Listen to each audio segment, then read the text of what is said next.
الحمد لله نحمده ونستعينه ونستغفره ونؤمن به ونتوكل عليه ونعوذ بالله من شرور أنفسنا ومن سيئات أعمالنا من يهده الله فلا مضل له ومن يضلله فلا هادي له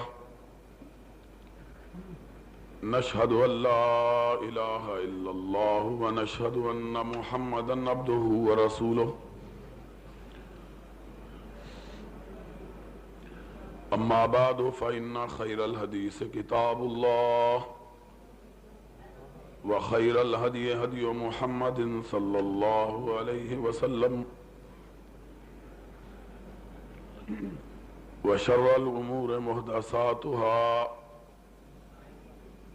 وكل محدثة بدعة وكل بدعة ضلالة وكل ضلالة في النار. أعوذ بالله السميع العليم من الشيطان الرجيم. بسم الله الرحمن الرحيم. وعد الله الذين آمنوا منكم وعملوا الصالحات ليستخلفنهم في الأرض كما استخلف الذين من قبلهم وَلَيُمَكِّنَنَّ لَهُمْ دِينَهُمُ الَّذِي ارْتَضَىٰ لَهُمْ وَلَيُبَدِّلَنَّهُم مِّن بَعْدِ خَوْفِهِمْ أَمْنًا يَعْبُدُونَنِي لَا يُشْرِكُونَ بِي شَيْئًا. صدق اللہ مولانا العظیم. بھائی یہ آپ اپنی اندر کانفرنس کرنا چاہتے ہیں تو پھر باہر بند کروا دیتے ہیں. عجیب بات ہے. یہ سارے باہر نکلے بندے. اگر کسی نے نہیں سننا تو گھر چلا جائے. اندر بیٹھ کے کانفرنس کرنے کا کیا مطلب ہے؟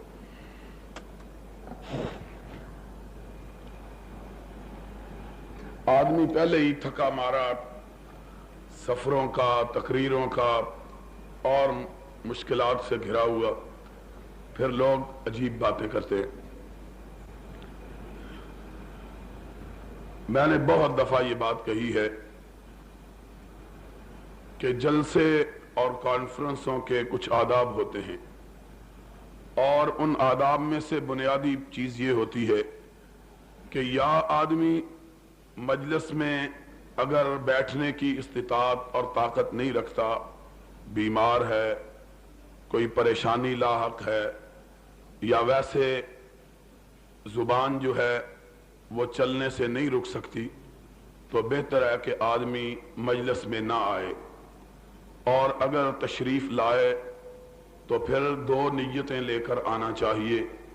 ایک یہ کہ حق کی بات اللہ سننے کی اور اس کو ماننے کی اور اس پر عمل کرنے کی توفیق عطا فرمائے، اور دوسرا یہ ارادہ آدمی لے کر آئے کہ اس مجلس میں شمولیت سے اللہ راضی ہوگا اور اعمال میں نیکیاں لکھی جائیں گی. نبی کائنات صلی اللہ علیہ وسلم کا ارشاد گرامی ہے، آپ فرمایا کرتے تھے کہ جب خطیب خطبے کے لیے کھڑا ہو جائے جمعہ کے دن، تو اگر کوئی شخص تنکا بھی توڑتا ہے تو اس کے بھی اعمال ضائع ہو جاتے ہیں. کیا مطلب تھا؟ مطلب یہ تھا کہ پھر اس سے یہ بات نمایاں ہوتی ہے کہ آدمی کا مجلس میں، محفل میں، درس میں، واعظ میں، نصیحت میں، مسجد میں آنے کا مطلب یہ دین کی بات سنی جائے، بلکہ یہ ہے کہ چلو تھوڑا سا وقت گزار کے چلے آئیں. اور اس سے ایک بہت بنیادی چیز جو معلوم ہوتی ہے وہ یہ ہے کہ نبی کائنات صلی اللہ علیہ وسلم نے یہاں تک کہا کہ اگر کوئی کنکری سے کھیلتا ہے تب بھی اس کے اعمال اور اس کا ثواب جو ہے وہ ضائع ہو جاتا ہے. اس سے یہ بھی معلوم ہوتا ہے کہ ہلکی سی حرکت بھی کہنے والے اور سنانے والے کے دل اور دماغ پہ بڑی اثر انداز ہوتی ہے. اور میں نے یہ بات بہت دفعے اپنے خطبات میں، اپنی تقاریر میں اور اپنے جلسوں میں کہی ہے کہ تقریر بنیادی طور پر خطیب نہیں کرتا، بلکہ تقریر سامعین کرواتے ہیں. کیا مطلب ہے؟ معنی یہ ہے کہ اگر سامعین ذوق شوق کا اور طلب جستجو کا اظہار کریں تو کہنے والے کی طبیعت کھلتی ہے اور جی چاہتا ہے کہ آدمی پوری توجہ اور انہماک کے ساتھ بات کو سمجھانے کی کوشش کرے، اور اگر خطیب یہ محسوس کرے کہ سننے والے تو پتہ نہیں کہاں پہنچے ہوئے ہیں، وہ بھی سوچتا ہے کہ مجھے اپنے پھیپھڑے خراب کرنے کی ضرورت کیا ہے، اگر یہ نہیں سنتے تو میرا آواز کوئی شربت بنفشہ تو ہے نہیں کہ جس میں آدمی برف ڈالے اور گھول کے سامعین کو پلا دے، ایسی بات نہیں ہوتی۔ تو بہرحال میرا گزارش کرنے کا یہ مدعا تھا، خام خواہ 2-4 منٹ اس بات میں صرف ہو گئے ہیں کہ آدمی کو کوئی کسی قسم کی حرکت نہ کرنا چاہیے، اور نبی کائنات صلی اللہ علیہ وسلم نے ارشاد فرمایا ہے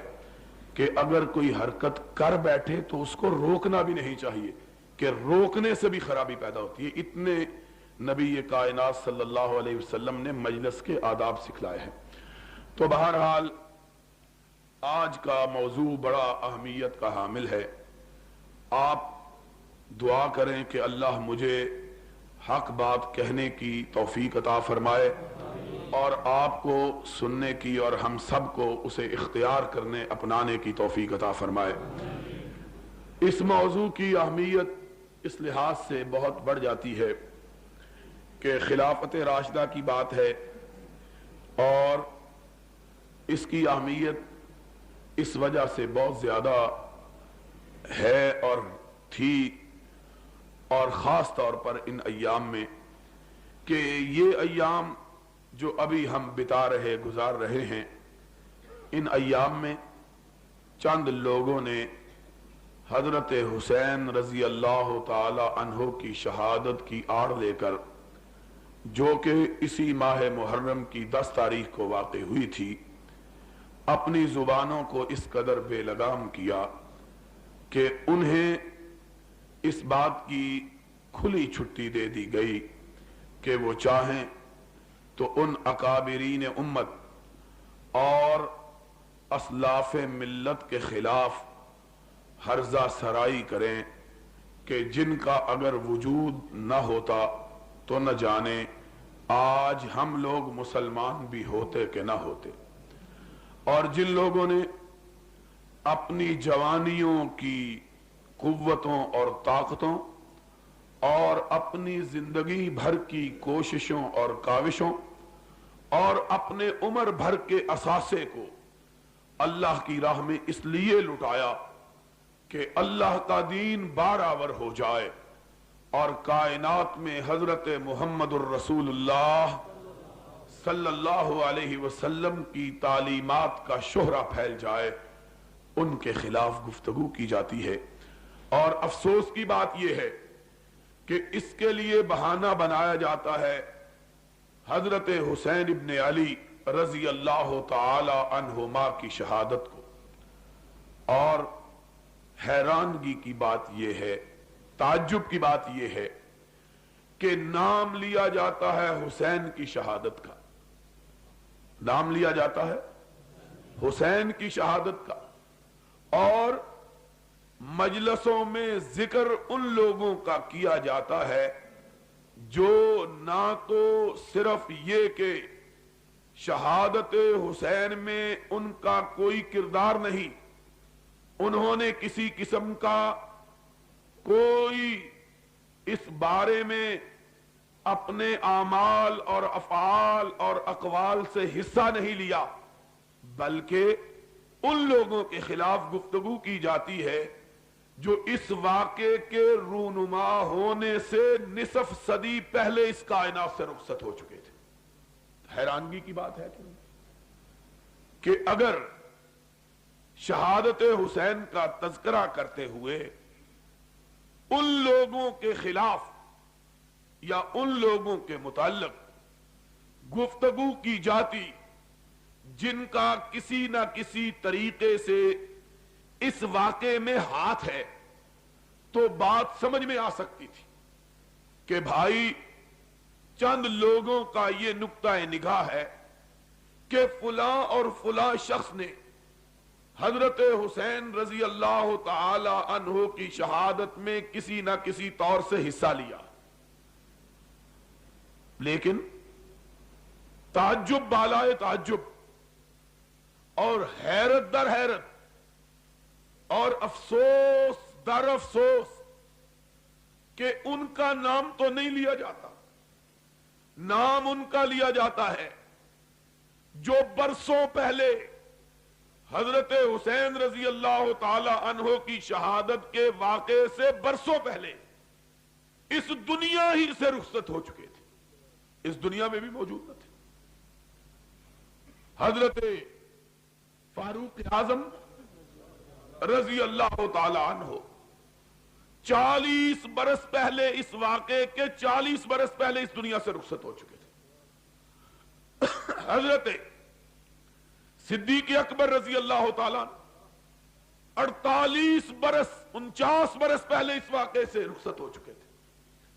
حضرت عثمان ذی النورین رضی اللہ تعالی عنہ اس کربلا کے واقعے سے 30 سال پہلے اپنے رب کے پاس جا چکے تھے۔ طلحہ، زبیر، عبد الرحمن ابن عوف، ابو عبیدہ ابن جراح، سعد ابن ابی وقاص، خالد ابن ولید، حتیٰ کہ امیر معاویہ رضوان اللہ علیہم اجمعین، وہ بھی جب یہ واقعہ رونما ہوا ہے اس کائنات میں موجود نہیں تھے۔ کوئی بھلا مانس پوچھنے والا نہیں ہے کہ بندگان خدا بیان تو کربلا کا واقعہ کرتے ہو، اس میں ذکر ابو بکر، عمر اور عثمان کا کہاں سے آ گیا؟ اس واقعے میں اور اس واقعے کے تذکرے میں عشرہ مبشرہ کی بات کہاں سے آ گئی ہے؟ اس واقعے کے بیان میں نبی محترم رسول معظم سرور عالم صلی اللہ علیہ وسلم کے پاک باز صحابہ کی زندگیاں کیوں معرض بحث میں آتی؟ ہمیں کچھ بتلاؤ، کچھ سمجھاؤ کہ بات تو سیدھی سادی ہے کہ سن 60 کو، آج ذرا جی سے بات سنو گے تو میں شاید اللہ توفیق دے دے تو بات سناؤں، بڑا ہی تھکا ہوا، روزانہ جلسے، طبیعت خراب، دن بھر کی مصروفیت، ہمارا عجب حال ہے، رات کو تقریریں نہیں چھوڑتی اور صبح کے وقت جلسے کے لیے طریقے لینے والے نہیں چھوڑتے، اور اگر کسی کو کہہ دو آرام کر رہے ہیں تو ناراض ہو جاتا ہے، کہتا ہے دیکھو جی جب آتے ہیں آرام کر رہے ہوتے ہیں۔ ان کا مطلب یہ ہے کہ شاید ہم لوگ مشینی انسان جس کو ریبوٹ کہتے ہیں وہ ہیں، ہمارے اندر گوشت پوشت کی کوئی چیز نہیں کہ بٹن دباؤ اور وہ چل پڑے، بٹن بند کرو تو بند ہو جائے۔ تو بہرحال تھکاوٹ کے باوجود میں یہ چاہتا ہوں کہ اس علاقے میں اس موضوع پر شاید بڑی مدت ہوئی ہے، اس موضوع پہ گفتگو نہیں ہوئی، آپ کے مولانا نے تو کی ہوگی، لیکن اگر اللہ توفیق دے تو میرا جی چاہتا ہے کہ آج مسئلہ یہ سمجھا کے جاؤں، اس لیے کہ یہ 20-25 دن بلکہ مہینہ بلکہ 40 دن یہ سارے دن یہی واقعات ریڈیو پر بھی، ٹی وی پر بھی، اخبارات میں بھی، اور کہا جاتا ہے، سیانے کہتے ہیں کہ اگر ایک جھوٹ کو 10 مرتبہ آدمی دہرائے تو جھوٹ بولنے والے کو بھی یقین ہو جاتا ہے شاید میں سچ ہی بول رہا ہوں۔ اتنی مرتبہ جھوٹ دہرایا جائے تو جو خود جھوٹ کو تراشتا ہے، خود جھوٹ کو گھڑتا ہے، اسے بھی کبھی کبھی شبہ ہو جاتا ہے کہ کہیں میں سچ ہی تو نہیں بول رہا۔ واقعہ یہی ہے، ہر روز جھوٹ جھوٹ جھوٹ، اور جھوٹ اتنا دہراتے ہیں، اتنا جھوٹ بولتے ہیں کہ آدمی کو حیرت ہوتی ہے کہ نہ سننے والے ٹوکتے ہیں، نہ بیان کرنے والے کو حیا آتی ہے، نہ کوئی عقل کا سوال کرتا ہے کہ چھوڑو دین مذہب کی بات تو چھوڑو، کوئی عقل کی بات ہی بتلا دو کہ عقلی طور پر بھی یہ بات ممکن ہے کہ نہیں ہے۔ کوئی آدمی اس بات کو سوچنے، سمجھنے، ٹوکنے، روکنے، پوچھنے کے لیے تیار نہیں ہوتا۔ ہر روز قصے، ابھی مجھے تو خدا نے توفیق ہی نہیں دی ریڈیو سننے کی، اس لیے کہ ریڈیو سننے کا وقت ہی نہیں ملتا، ہم کہاں سنے۔ اور ایک دن ایک جلسے میں جا رہا تھا تو وہ راستے میں انہی دنوں کی بات ہے، اس نے ڈرائیور نے اور جو جلسہ والے آئے تھے ان کا ساتھی تھا، اپنی گاڑی لے کے آئے تو انہوں نے ریڈیو لگا دیا کہ، اور میں نے کہا بند کرو. وہ دیکھا تو ایک بڑے عجیب و غریب انداز سے چیخو چلا رہا تھا ایک آدمی. کہنے لگے ذرا سنو صحیح. وہ تقریر کر رہا تھا، کہا لگا حسین ابن علی آئے میدان میں، تلوار اٹھائی، ادھر یزید کا لشکر، ادھر یزید کا لشکر، ادھر تلوار اٹھائی کشتوں کے پشتے لگ گئے، ادھر تلوار اٹھائی کشتوں کے پشتے لگ گئے، ادھر تلوار اٹھائی لاشوں کا انبار لگ گیا. جدھر دیکھتے ہیں لاشیں ہی لاشیں، اتنی زیادہ لاشیں کہ لاشوں کا پہاڑ بن گیا، پہاڑ اتنی لاشیں. میں پریشان ہو گیا. میں نے کہا مولوی صاحب نے جتنا زور لگا کے بات بیان کیا، ایسا معلوم ہوتا ہے کہ 2-4 لاکھ آدمی حضرت حسین نے مار دیے ہیں. تاریخ میں تو یہ بات معلوم ہوتی ہے کہ حضرت حسین کے 72 ساتھی شہید ہوئے اور مخالفوں کے کوئی 12-14 آدمی مارے گئے. یہ اکیلے حضرت حسین نے 1-2-3 لاکھ آدمی مار دیے ہیں. لاشیں کہاں چلی گئی تھی؟ کوئی بندہ پوچھنے والا نہیں ہے، کوئی عقل مند. اور پھر ایک ذاکر تقریر کر رہا تھا، معصوم جا رہا ہے، قافلے کا شہزادہ جا رہا ہے، اور دیکھو یہ ہو رہا ہے. تو میں بڑا حیران ہوا.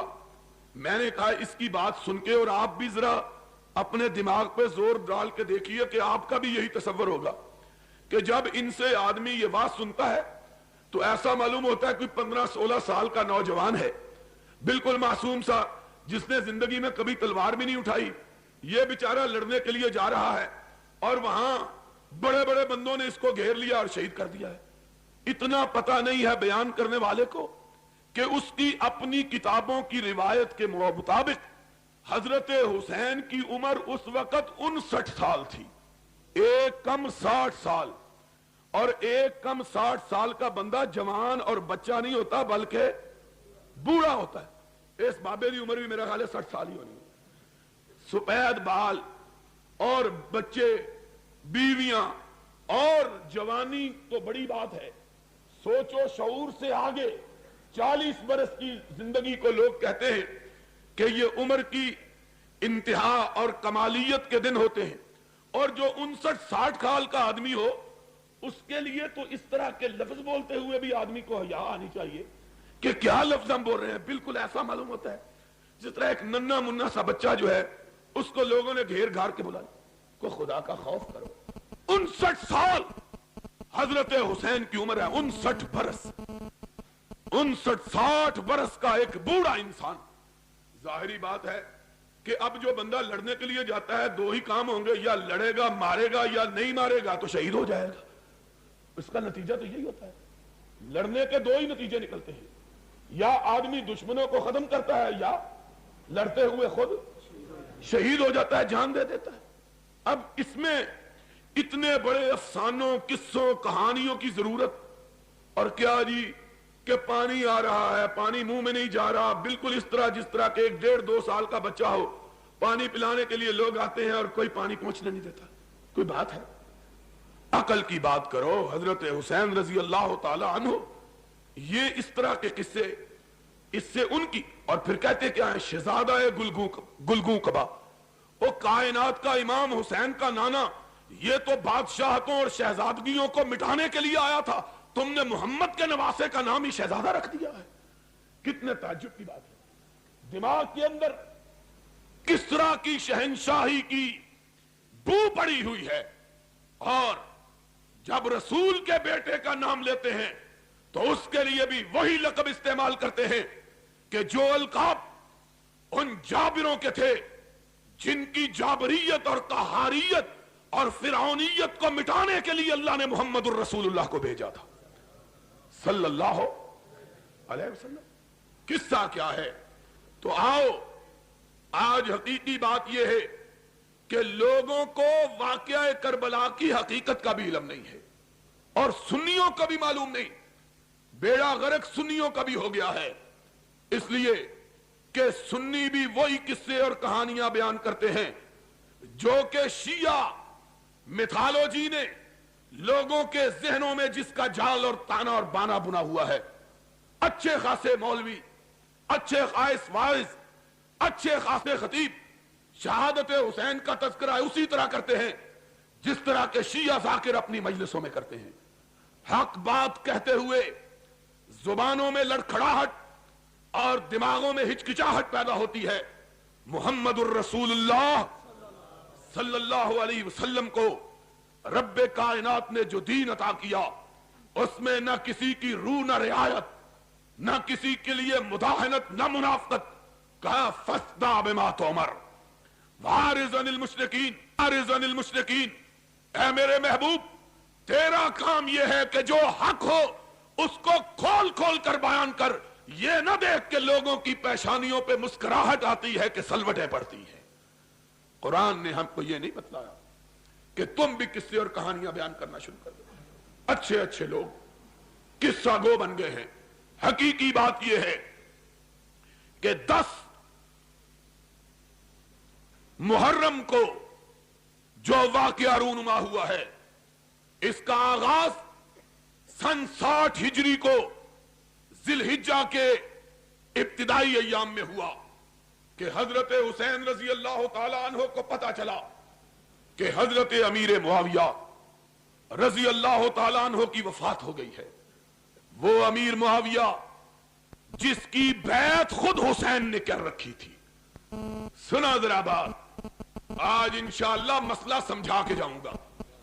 وہ معاویہ جس کی بیعت خود حسین نے کی ہوئی تھی، حسین نے بھی کی تھی، جس کی بیعت اس کے بھاڑے بھائی حضرت حسن نے بھی کی ہوئی تھی، وہ معاویہ فوت ہوئے. اور ذاکر، واعظ اور ہمارے ان پڑھ مولوی بھی حضرت معاویہ کا نام لیتے ہوئے ہچکچاتے ہیں، ان پر دشنام دیتے ہیں. ان سے جا کے پوچھو کہ جاؤ ہم تو ثابت کر رہے ہیں صدیق و فاروق و عثمان کی خلافت کو، لیکن اگر تم ہم سے پوچھتے ہو تو ہم کو یہ بتلاؤ کہ مسئلہ صرف صدیق، فاروق اور عثمان کا نہیں بلکہ تمہارے 2 معصوم اماموں نے تو حضرت معاویہ کی امامت کو بھی مانا ہوا ہے، حضرت معاویہ کی خلافت کو بھی تسلیم کیا ہوا ہے. اور اگر معاویہ کی خلافت غلط تھی تو سن 40 ہجری سے لے کر سن 60 ہجری تک 20 سال کے طویل عرصے میں حسین نے معاویہ کی خلافت کو چیلنج کیوں نہیں کیا؟ بتلاؤ. 20 سال معاویہ کی خلافت کو جناب حسین نے رضی اللہ تعالی عنہما قبول کیے رکھا، ایک لفظ زبان سے نہیں کہا. اور حوالہ سنیوں کی کتاب کا نہیں، حوالہ شیعہ کتاب رجال کشی کا کربلا کے اندر شیعوں نے کتاب چھپوائی ہے. 3 صدی ہجری، آج سے 1200 سال پہلے کا مصنف ہے. اور دوسری کتاب حیات القلوب ملا باقر مجلسی ایرانی کی جو ایران کے شیعہ پریس نے چھاپی، اس کا حوالہ ہے. دونوں کتابوں کے اندر لکھا ہے کہ حضرت حسن رضی اللہ تعالی عنہ نے جب حضرت معاویہ رضی اللہ تعالی عنہ سے صلح کی تو شرائط طے ہوئی. اس کے بعد حضرت معاویہ رضی اللہ تعالی عنہ نے حضرت حسین کی شرائط کو تسلیم کیا، حضرت حسن کی شرائط کو تسلیم کیا. جب شرائط تسلیم ہو گئی، حضرت حسن نے، علی کے بیٹے نے، خلافت سے دستبردار ہو کر اس مسجد کے اندر، جس مسجد کو ان کے بابا حضرت علی نے بنوایا تھا، اس مسجد کے اندر اپنے باپ حضرت علی کا منبر رکھوایا اور اس پر حضرت امیر معاویہ کو بٹھایا. خود نیچے بیٹھے، معاویہ کو اوپر بٹھایا. کہا کائنات کے لوگوں سن لو، آج رسول کا نواسا علی کا بیٹا خلافت سے دستبردار ہو کر اپنا خلیفہ امیر معاویہ کو مان رہا ہے.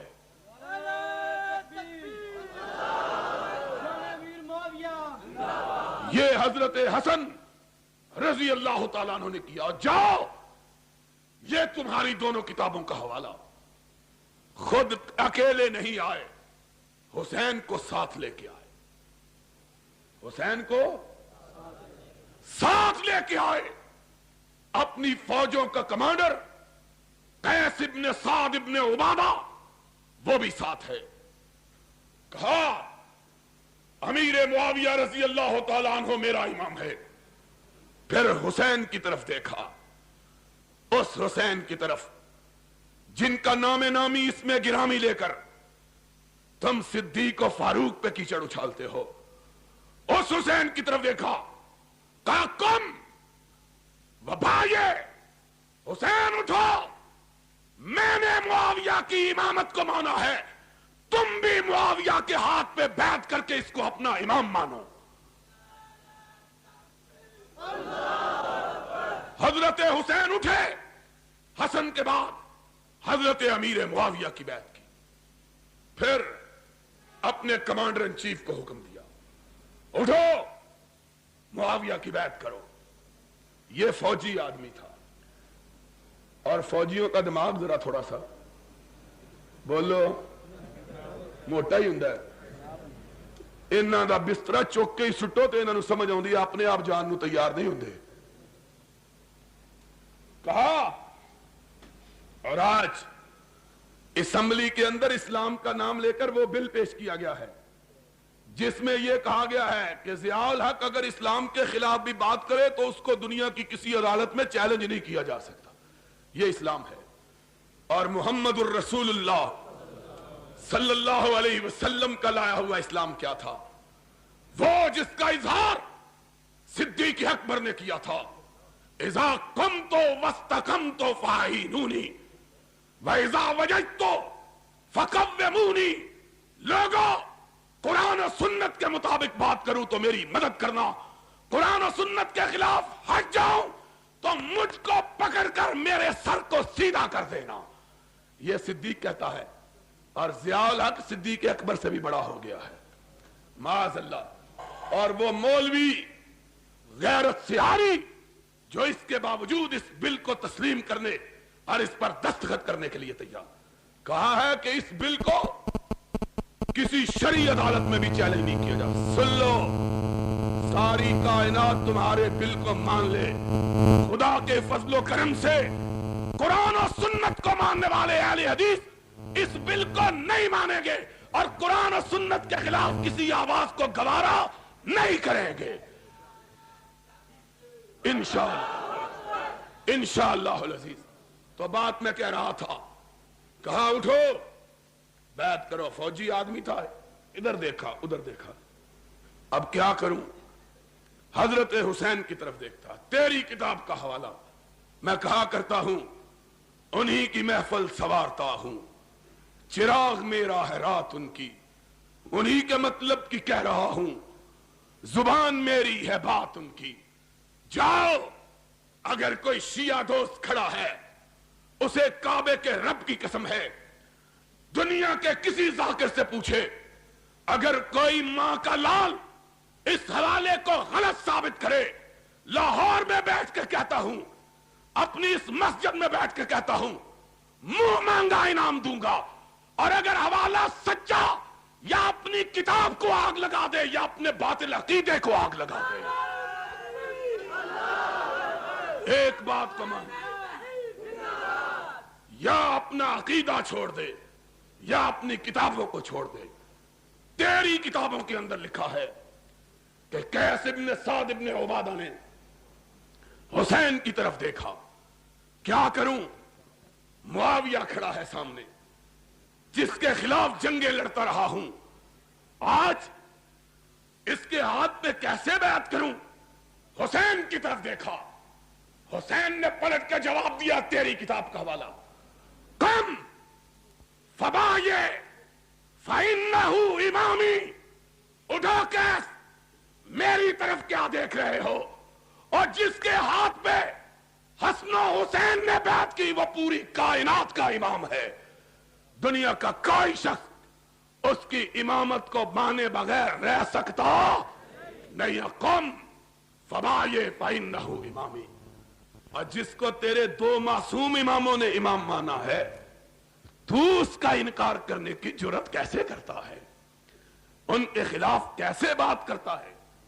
یا سیدھی طرح بات کہے کہ تجھ کو اس بات کا علم ہے جس کو تیرے اماموں کا علم نہیں تھا، اور تو یا کہے کہ تو حق پر ہے اور تیرے امام حق پر نہیں تھے، معاذ اللہ. پھر وہ عقیدہ عصمت کا باقی رہتا. عقیدہ امامت کے لیے یہ ہے کہ امام وہ ہوتا ہے جس سے کوئی غلطی ہو سکتی، اور اس سے ان دو ہے، ایک بھی امام نہیں. کتنے امام؟ ایک حسن اور دوسرا، دونوں نے بیعت کی. تو بات یہ کہہ رہا تھا سن 60 ہجری میں، اور باتیں بتلاؤں تو پھر سن لو. آج تعلق کا عالم یہ تھا. آج باتیں کرتے ہیں مروان کی، عبد الملک کی اور حضرت امیر معاویہ کی. جاؤ اپنی کتابوں کو اٹھا کے دیکھو. 20 سال حضرت معاویہ رضی اللہ تعالیٰ عنہ نے حکومت کی ہے. کتنے سال؟ 20 برس بلا شرکت غیرے حکمران اور خلیفۃ المسلمین اور امیر المومنین رہے ہیں. حسین بھی ان کی رعایا اور حسن بھی ان کی رعایا. بس رعایا. جا اپنی کتابوں کو اٹھا کے دیکھ. تیرا مرزا عباس قمی منتہی المقال میں ملا باقر مجلسی جلاء العیون میں لکھتا ہے کہ جب تک. السلام علیکم ورحمۃ اللہ وبرکاتہ. یہ تقریر آپ دعوت قرآن و حدیث چینل سے سماعت فرما رہے ہیں.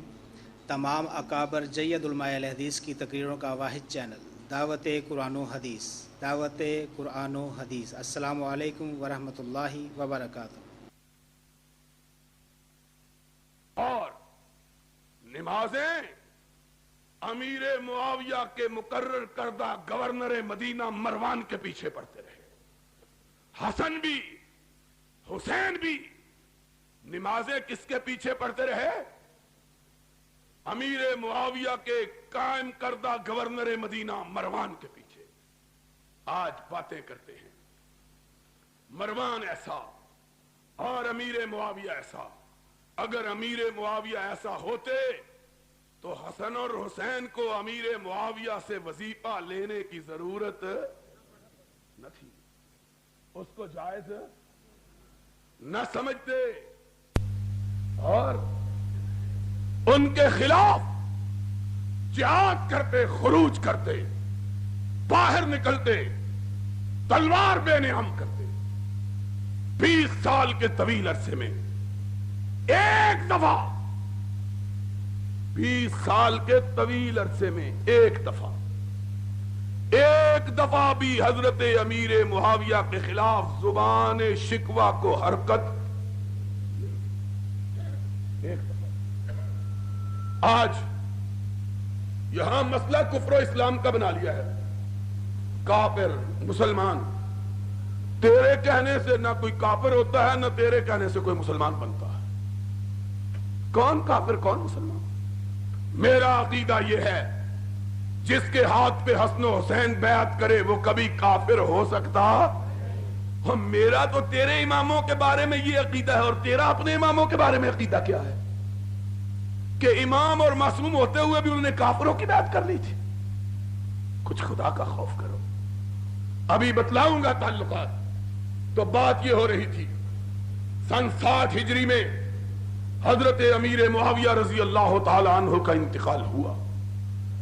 40 برس 40 ہجری میں حضرت حسن رضی اللہ تعالی عنہ ان کے ہاتھ پر بیعت کر کے خلافت سے دستبردار ہوئے. اور 20 سال حضرت معاویہ نے بلا شرکت غیر حکومت کی. کسی نے ان کی خلافت اور امامت کے خلاف کبھی زبان شکوہ کو حرکت نہیں. 60 میں انتقال ہو گیا. حضرت امیر معاویہ کے بعد یزید کو ان کی جگہ خلیفہ بنایا گیا. اب یہاں رک کے یہ بات بھی سمجھ لو. یار کہتے ہیں یہ بڑا ظلم ہوا ہے. کیا ظلم ہوا ہے؟ کہتے ہیں باپ کے بعد بیٹے کو خلافت مل گئی. ہم نے کہا ہوش سے ذرا مسئلہ سن لینا. آج اللہ کے فضل و کرم سے اس طرح مسئلہ سمجھاؤں گا کہ پہلے کبھی نہ سمجھا ہوگا اور پھر قیامت تک کبھی نہیں بھولے گا انشاءاللہ. یہ بات خلافت باپ کے بعد کس کو مل گئی؟ بیٹے کو. ملا وائز گلا پھاڑ پڑ کر کہتا ہے اسلام کی تاریخ بدل گئی. کیا بدل گئی ابھی؟ باپ کے بعد بیٹا حکمران ہو گیا, اسلام تبدیل ہو گیا. میں کہتا ہوں اگر میں اہل حدیث کا بیٹا, اہل سنت کا فرزند یہ بات کہوں تو شاید اس بات کا کوئی وزن ہو, شاید اس بات کا کوئی وزن ہو. اس لیے کہ ہمارے نزدیک باپ کے بعد بیٹا خلافت کا حقدار نہیں ہوتا. باپ کے بعد بیٹا خلافت کا حقدار. ہمارے نزدیک امامت وراثت کی چیز نہیں ہے. ہمارے نزدیک امامت وراثت کی چیز اس لیے کہ کائنات کے انسان جب فاروق اعظم کے آخری لمحات میں فاروق اعظم کی بارگاہ میں آئے اور آ کے کہا فاروق اس دنیا سے جا رہے ہو, اپنے باپ اپنے بیٹے عبداللہ ابن عمر کو جو سرور کائنات کا صحابی, نبی کے پیچھے نمازیں پڑھنے والا, حضور کی قیادت میں جنگیں لڑنے والا, سرور کائنات کی زبان اقدس نے جس کی تعریف کی ہے, اس کو مومنوں کا امیر بنا دو. تو فاروق نے آنکھ اٹھا کے جواب دیا نہیں نہیں, میں قیامت کے دن اپنے رب سے یہ نہیں سننا چاہتا کہ میرا رب جب مجھ سے پوچھے کہ عمر امت کی بھاگ دوڑ کس کو دے کے آیا تھا, تو میں یہ نہیں سننا چاہتا کہ جواب میں یہ کہا جائے کہ اپنے بیٹے کو دے کے آیا تھا. نہیں نہیں, میں کہنا چاہتا ہوں رب کی بارگاہ میں اللہ میں اس کمیٹی کو سونپ آیا تھا جس کمیٹی کے ارکان کو تیرے نبی نے اپنی زبان اقدس سے جنت کی بشارت عطا فرمائی تھی, اپنے بیٹے کو نہیں دینا چاہتا. اور جس نے اصول وضع کیا تھا, سن لو آج اللہ کی رحمت سے یہ مسئلہ بھی, جس نے کنبا پروری خیش پروری کی جڑ کاٹی تھی یہ کہہ کر کہ جب وقت آخر آیا مجوسی نے آپ کی پشت مبارک پہ خنجر کا وار کیا, آپ زخمی ہو کر گرے, موت کی بے ہوشیاں طاری ہوئیں, تو آپ نے اس وقت ان لوگوں کو بلایا جن کو نبی کائنات نے نام لے کے جنت کی بشارت دی تھی. کل کتنے لوگ تھے؟ 10. فاروق کے زمانے میں کتنے زندہ تھے؟ 7.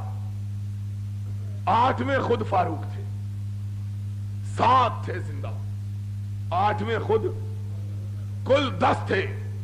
ایک صدیق اکبر, فاروق اعظم, عثمان ذی النورین, علی مرتضی, طلحہ, زبیر, عبد الرحمن ابن عوف, حضرت ابو عبیدہ ابن جراح اور حضرت سعید ابن عاص رضی اللہ تعالی عنہم اجمعین.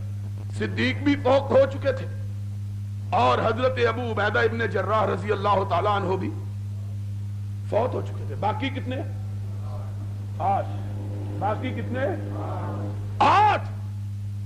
ان میں سے 8 میں خود حضرت فاروق اعظم. باقی کتنے؟ 7. بلایا 7 کے 7 کو اور 6 کے لیے حکم دیا کہ ان میں سے کسی ایک کو خلیفہ منتخب کر لے. منتخب کتنے چھوڑے؟ 6. باقی کتنے تھے؟ 7. کل کتنے تھے؟ 7. خلافت کتنے لوگوں میں محدود کی؟ 6 میں. 7واں کو کیوں نکالا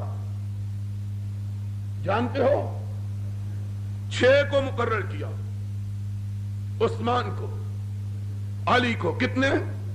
2، طلحہ اور زبیر 4، عبد الرحمن اور سعد ابن ابی وقاص 6 کو مقرر کیا، 7ویں کو نکال دیا۔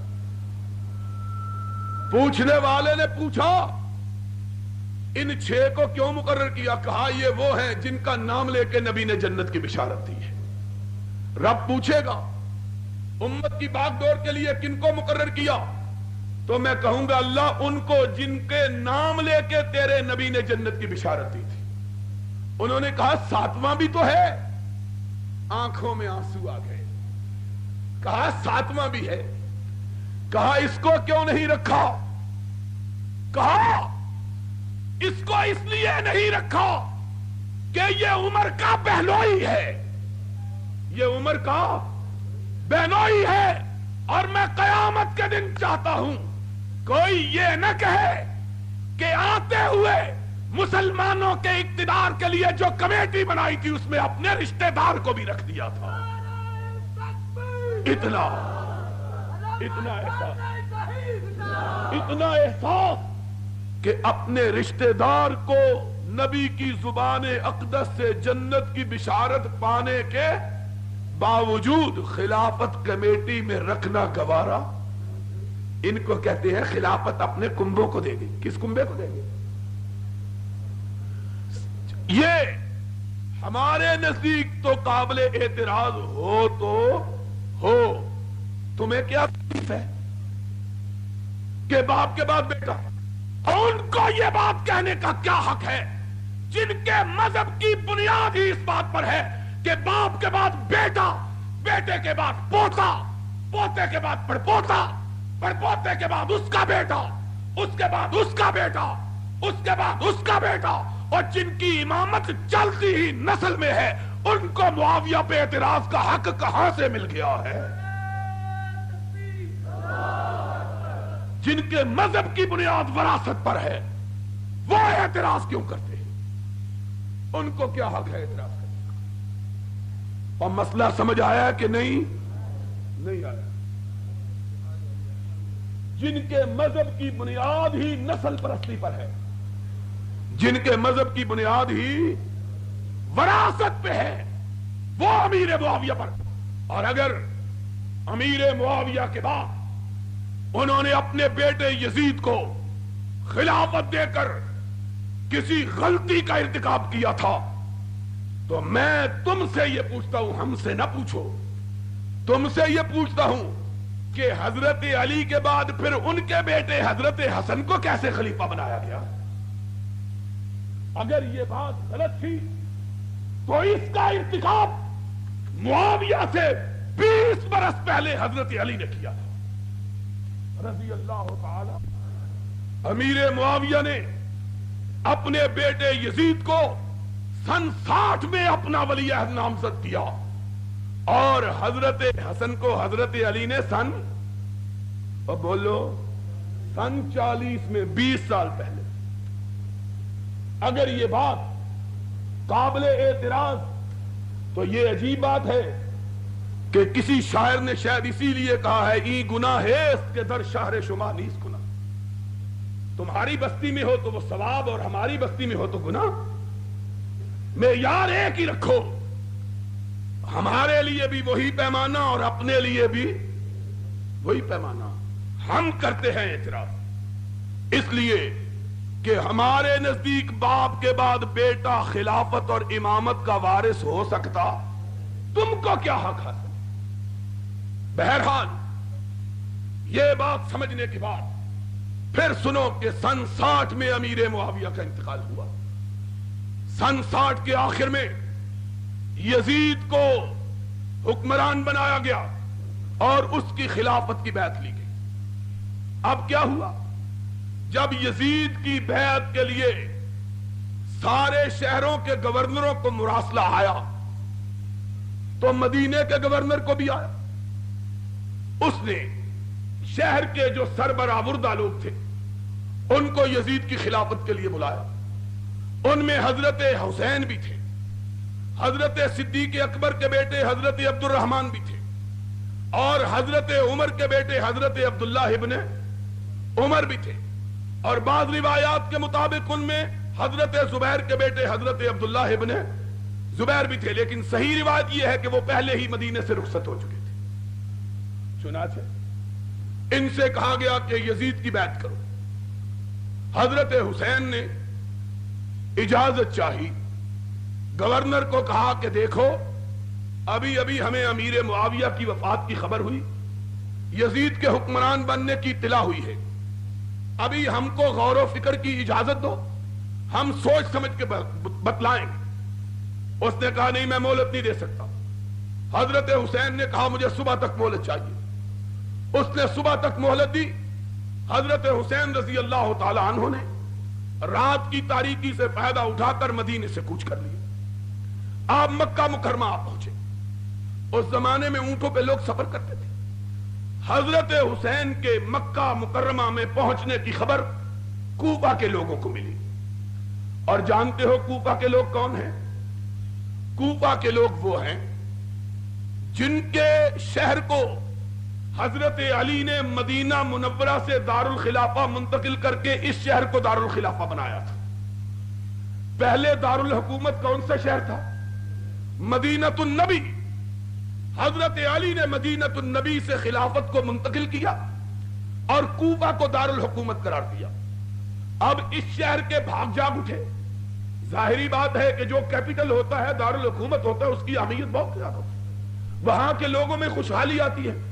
چنانچہ کوفہ کے لوگ حضرت علی کے بہت حامی اور اس بات میں مشہور تھے کہ یہ حضرت علی کی سیاسی پارٹی کے رکن ہیں۔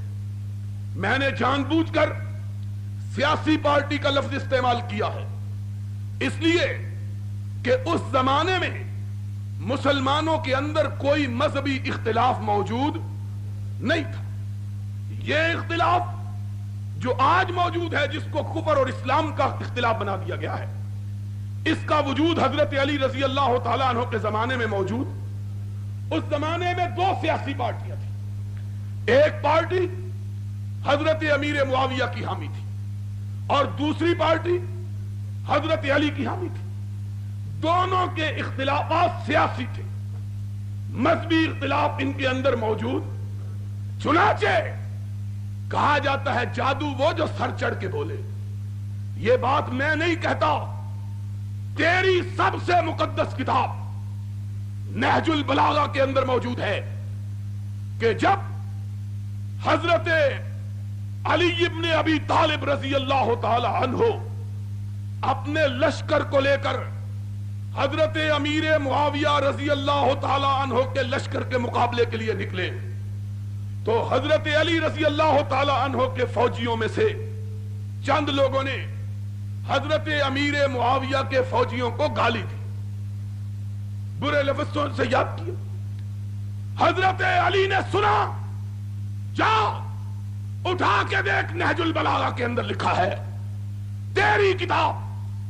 حضرت علی نے گالی سنی، فرمایا لا تکونوا سبابین، گالی دینے سے رک جاؤ، کوئی آدمی معاویہ کے ساتھیوں کو گالی نہ دے۔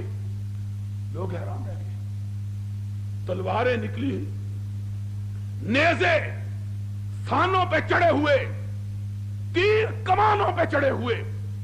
ہم نے برے لفظوں سے یاد کیا اور علی نے ٹوک دیا۔ علی نے فرمایا رک جاؤ، کوئی گالی نہ دے۔ سن لو علی کیا کہتے ہیں، یہ تمہارے امام معصوم اول ہیں، اپنا عقیدہ بیان کرتے ہیں۔ فرمایا لا نستزیدہم بایمان ولا یستزیدوننا بایمان۔ اور میرے ساتھیوں سن لو، ہمارے درمیان اور معاویہ کے درمیان کوئی مذہبی اختلاف نہیں، بلکہ میں علی یہ کہتا ہوں کہ میں معاویہ سے اتنا ہی ایمان میں برابر ہوں جتنے کہ عام مسلمان۔ میرے ایمان اور معاویہ کے ایمان میں کوئی فرق نہیں ہے، ہم سب برابر ہیں۔ لا یستزیدوننا بایمان ولا نستزیدہم بایمان، نہ ان کا ایمان ہمارے سے کم ہے، نہ ہمارا ایمان ان سے زیادہ ہے۔ ان کا خدا وہی ہے جو ہمارا خدا ہے، ان کا نبی وہی ہے جو ہمارا نبی ہے، ان کی کتاب وہی جو ہماری کتاب ہے۔ الا مختلفنا فی دم عثمان ونحن منہ براء، ہمارے درمیان جو اختلاف پیدا ہوا ہے وہ جناب عثمان کی شہادت کے بارے میں، ہم نے شہادت عثمان میں کوئی حصہ نہیں لیا۔ ان کو غلط فہمی ہے کہ ہم نے قاتلوں کو پناہ دے رکھی ہے، اس غلط فہمی کی وجہ سے ہم لڑنے کے لیے آئے، وگرنہ ہمارے نزدیک کفر و ایمان کا کوئی اختلاف موجود۔ یہ حضرت علی کا سیاسی پارٹیاں سے ایک گروپ کے لیڈر حضرت علی تھے، ایک گروپ کے لیڈر حضرت معاویہ تھے، دونوں میں کفر و ایمان۔ اور یہی وجہ ہے کہ جب جنگ صفین ہوئی، حضرت علی رضی اللہ تعالیٰ عنہ کے ساتھیوں کی لاشوں کو اکٹھا کیا گیا اور حضرت معاویہ کی لاشوں کو بھی اکٹھا کیا گیا، ان کے ساتھیوں کی۔ لوگوں نے کہا معاویہ کے ساتھیوں کی لاشوں کو اٹھاؤ اور گڑھوں میں پھینک دو، اپنے ساتھیوں کی لاشوں کو اٹھاؤ، ان کا جنازہ پڑھو، ان کو کفناؤ، ان کو دفناؤ۔ علی نے جواب دیا، تیری کتاب کا حوالہ نہج البلاغہ، فرمایا نہیں، دونوں ایمان میں برابر ہیں، دونوں لاشوں کو رکھا جائے۔ غلط فہمی کی بنیاد پر اختلاف ہوا، علی ان دونوں کا اکٹھا نماز جنازہ پڑھائے گا، کوئی اختلاف نہیں۔ بہرحال سیاسی طور پر اختلافات نے اتنی وسیع خلیج حائل کر دی کہ آپس میں ملنا دشوار ہو گیا، لیکن کفر و اسلام کا فتویٰ دونوں جانبوں میں سے کسی نے دوسرے پر نہیں لگا۔ حضرت معاویہ کی وفات کے بعد یزید کے دور حکومت کا جب آغاز ہوا، حضرت حسین چھپ کر مدینہ طیبہ سے نکل کر مکہ مکرمہ کی طرف آئے۔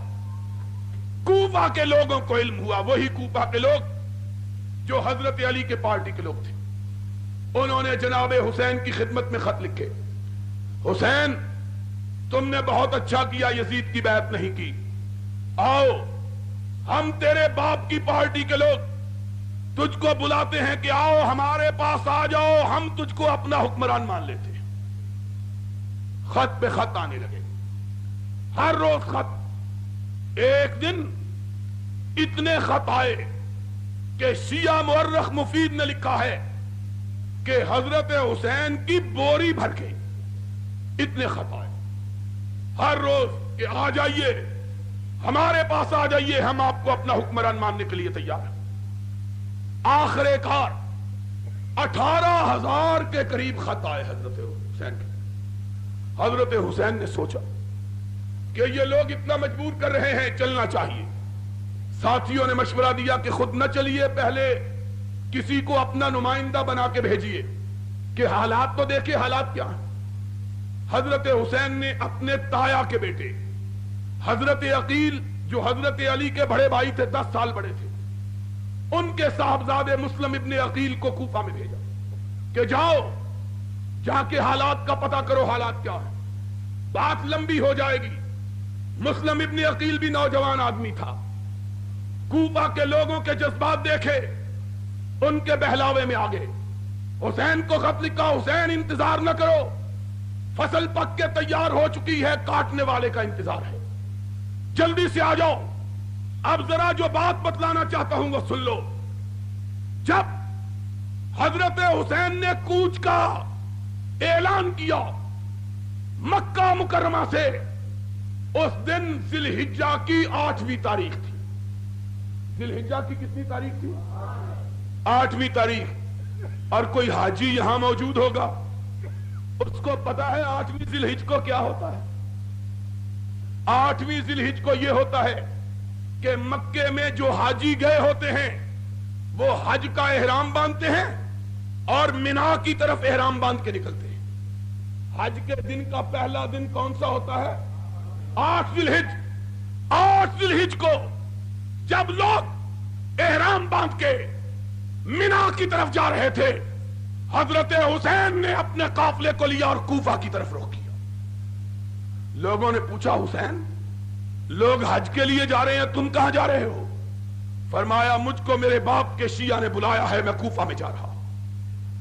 حضرت عبداللہ ابن عباس جو حضرت حسین کے چچا تھے، حضرت علی کے چچا کے بیٹے، ان کو پتا چلا حضرت عبداللہ ابن عباس ان کو 3 مقام حاصل ہیں۔ ایک یہ کہ حسین کے چچا، دوسرا یہ کہ یہ وہ شخصیت گرامی ہے جن کا نام لے کے نبی نے ان کے لیے دعا کی ہے، اللہم علمہ القرآن وفقہہ فی الدین، اللہ عبداللہ ابن عباس کو دین کی سمجھ عطا فرما۔ تیسرا یہ حضرت علی کی فوجوں کے کمانڈر ان چیف رہے ہیں۔ 3 حیثیتیں۔ عبداللہ ابن عباس کو پتا چلا، بھاگے ہوئے آئے، حسین کی اونٹنی کی مہار تھام لی، فرمایا حسین کہاں جا رہے ہو؟ کہا کوفے کے شیعوں نے بلایا ہے۔ فرمایا جن شیعوں نے تیرے باپ سے وفا نہیں کی تجھ سے وفا کیسے کریں گے؟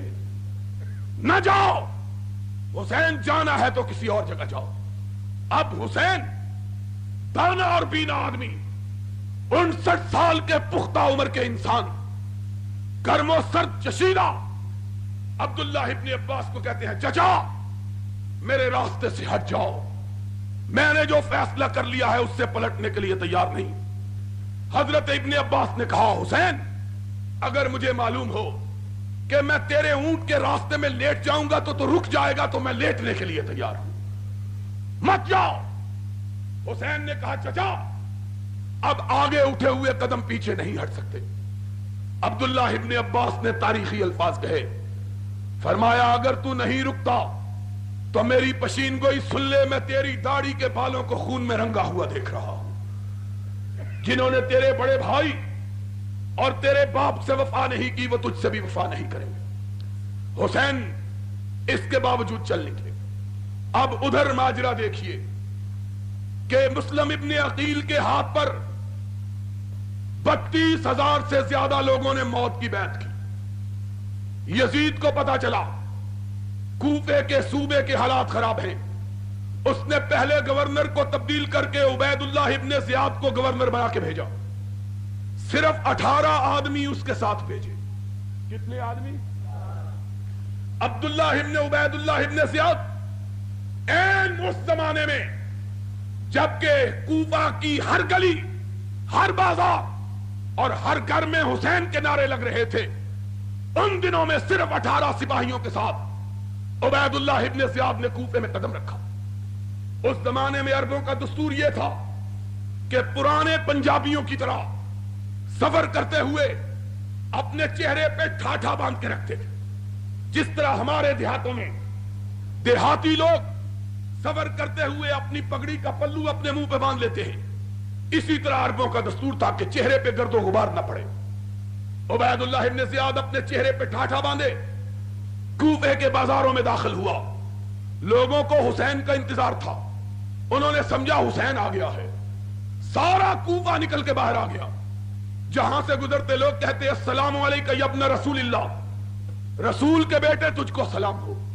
انہوں نے سمجھا حسین آیا ہے۔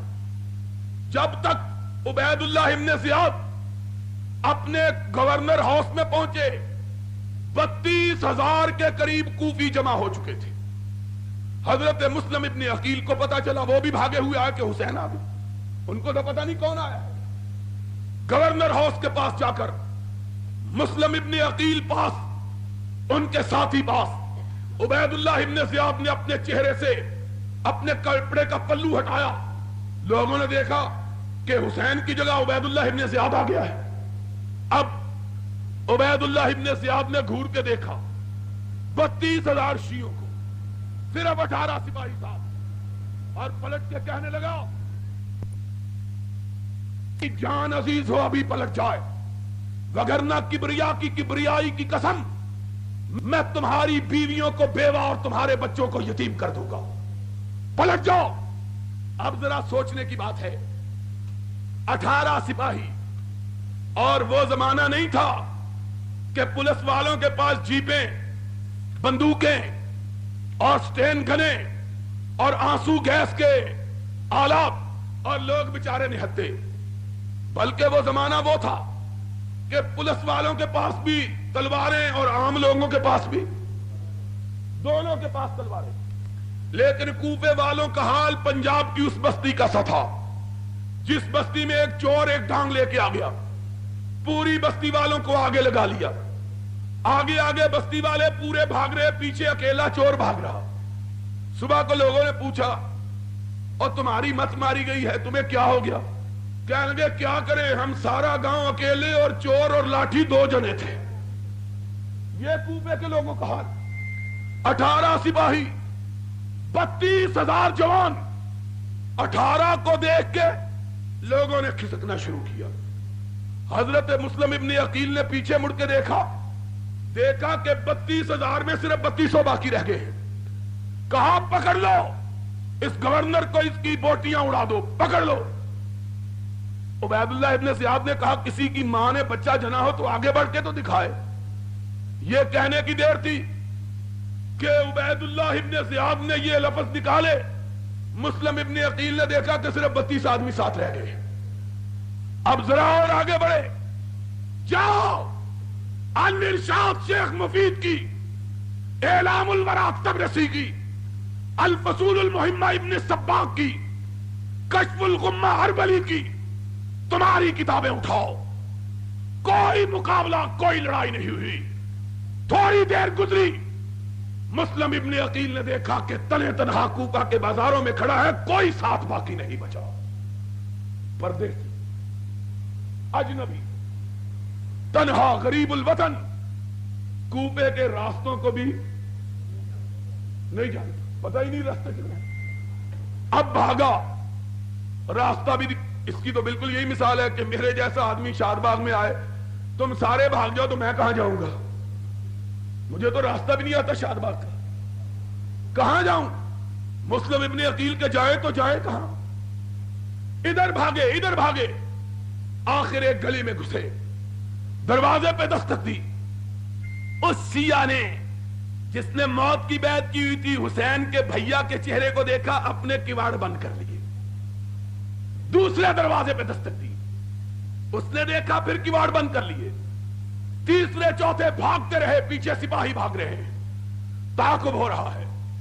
ایک جگہ پاؤں کو اندھیرے میں ٹھوکر لگی، حسین کا بھائی منہ کے بل گرا، دانت ٹوٹ گئے، منہ سے خون کا فوارہ چھوٹ پڑا. کوئی شیعہ نے علی میں سے خون پوچھنے کے لیے تیار نہیں ہوا. ساری رات مسلم ابن عقیل کوفہ کے بازاروں میں کوفیوں کی بے وفائی کا ذکر کرتے ہوئے گھومتے رہے. کوئی پناہ دینے کے لیے تیار نہ ہوا. پیاس سے نڈھال ایک مکان کے دروازے پہ جا کے گر پڑے. چیخ کی آواز گھر والوں تک پہنچی. ایک بڑھیا اندر سے باہر آئی، دیکھا کہ مسلم ابن عقیل جس کے ہاتھ پہ کل ہزاروں نوجوان موت کی بیعت حسین کے لیے کر رہے تھے، آج زخمی پڑا، پانی پانی چلا رہا ہے. کوئی منہ میں پانی